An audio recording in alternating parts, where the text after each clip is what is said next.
കഴിഞ്ഞ 10 വർഷക്കാലമായി കേരളത്തിലുണ്ടായ വികസന പ്രവർത്തനങ്ങൾ അവസാനിക്കണോ എന്ന് ജനങ്ങൾ ചിന്തിക്കണമെന്ന് CPIM സംസ്ഥാന സെക്രട്ടേറിയറ്റ് അംഗം M. സുരാജ്.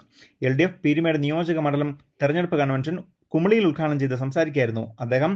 വോട്ട് അഭ്യർത്ഥിച്ച LDF സ്ഥാനാർത്ഥി K. സലീം കുമാറും രംഗത്തെത്തി. റെയിൻബോ ന്യൂസ് വാർത്തകൾ നിങ്ങൾക്കായി അവതരിപ്പിക്കുന്നത് സ്ത്രീ സൃഷ്ടികളിൽ ഏറ്റവും പരിശുദ്ധയായ ഒന്ന്. ആ പരിശുദ്ധിക്ക് നിറം കൂട്ടുന്ന ഒന്നാണ് അവരുടെ ആത്മവിശ്വാസം. അതിനാൽ ഞങ്ങൾ മനസ്സിലാക്കുന്നു, നിങ്ങൾ അർഹിക്കുന്നു KG's ജ്വല്ലറിയുടെ അതുല്യമായ ആഭരണങ്ങൾ. KG's ജ്വല്ലറി, കോട്ടയം കട, സിൻസ് 1950. പരിശുദ്ധ സ്വർണം വിശ്വസ്ത കരങ്ങളിലൂടെ. ആ ഷോപ്സ് കട്ടപ്പന, ചെറുതോണി, അടിമാലി, നെടുങ്കണ്ടം, രാജാക്ക. കഴിഞ്ഞ 10 വർഷത്തെ LDF സർക്കാരിന്റെ വികസന പ്രവർത്തനങ്ങൾ എടുത്തു പറഞ്ഞായിരുന്നു പ്രസംഗം തുടങ്ങിയത്. പിന്നീട് അത് UDFനെതിരെ ആഞ്ഞടിച്ചു. തുടർന്ന് വികസനത്തിനായി LDF പ്രതിനിധി തന്നെ പീരുമേട് നിയോജക മണ്ഡലത്തിൽ ഉണ്ടാകണമെന്നും അദ്ദേഹം അഭ്യർത്ഥിച്ചു. കുമളി കല്ലറക്കൽ ഗ്രൗണ്ടിലാണ് കൺവെൻഷൻ സംഘടിപ്പിച്ചിരുന്നത്. അടുത്ത 2 ആഴ്ചക്കുള്ളിൽ മണ്ഡലത്തിൽ പരമാവധി വോട്ട് കണ്ടെത്തുക തന്നെയാണ് സലീം കുമാറിന്റെയും ലക്ഷ്യം. ഒരു ജോലി കിട്ടുന്നത് വരെ അവർക്കും സർക്കാരിന്റെ പ്രതിമാസ സ്റ്റൈപ്പൻഡ് രാജ്യത്ത് വേറെ എവിടെയുമില്ല, ഈ കേരളത്തിലാണ്. ഇങ്ങനെ നോക്കിയാൽ 1 കോടിയിൽ പരം ജനങ്ങൾക്ക് സർക്കാർ ഖജനാവിൽ നിന്നും മാസം തോറും ക്ഷേമ പെൻഷനായും വീട്ടമ്മമാരുടെ പെൻഷനായും യുവജനങ്ങളുടെ സ്റ്റൈപ്പൻഡായും ഒക്കെ സാമ്പത്തികമായ സഹായം, പിന്തുണ നൽകിക്കൊണ്ടിരിക്കുകയാണ്. ഇതിനെല്ലാം പുറമെയാണ് 5 ലക്ഷം കുടുംബങ്ങൾക്ക് വീട് കൊടുത്തു. ഒരു കുടുംബത്തിൽ 4 പേരുണ്ടെന്ന് കണക്കാക്കിയാൽ 20 ലക്ഷം മനുഷ്യർ.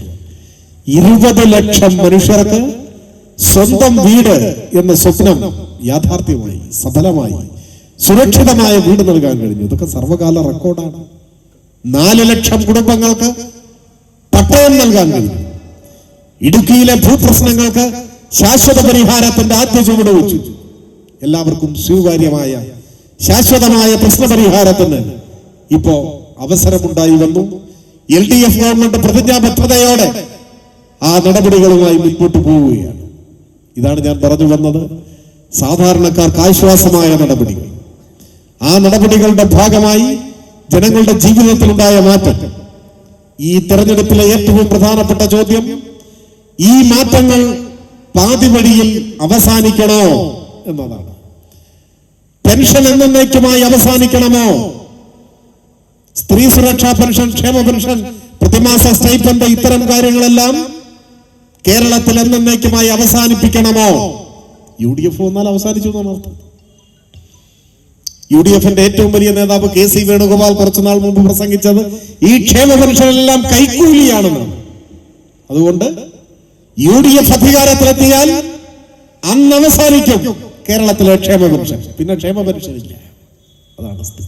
CPIM ജില്ലാ സെക്രട്ടേറിയറ്റ് അംഗം R. തിലകൻ അധ്യക്ഷത വഹിച്ച യോഗത്തിൽ മുൻ MLA ES ബിജിമോൾ, CPIM ജില്ലാ സെക്രട്ടറി CV വർഗീസ്, CPIM സംസ്ഥാന സെക്രട്ടേറിയറ്റ് അംഗം TJ ആഞ്ചലോസ്, നേതാക്കളായ KK ശിവരാമൻ, അലക്സ് കോഴിമല, മുൻ MP ജോയ്സ് ജോർജ്, മറ്റ് ഘടകകക്ഷി നേതാക്കൾ എന്നിവർ പങ്കെടുക്കുകയും ചെയ്തു. പീരുമേടിന്റെ വിവിധ പ്രദേശത്തു നിന്നും നിരവധിയായ ആളുകളാണ് പരിപാടിയിൽ പങ്കാളികളായത്. 24-ാം തീയതി വണ്ടിപ്പെരിയാറിലാണ് മുഖ്യമന്ത്രി കൺവെൻഷൻ ഉദ്ഘാടനം ചെയ്യുന്നത്. News bureau, Kumily.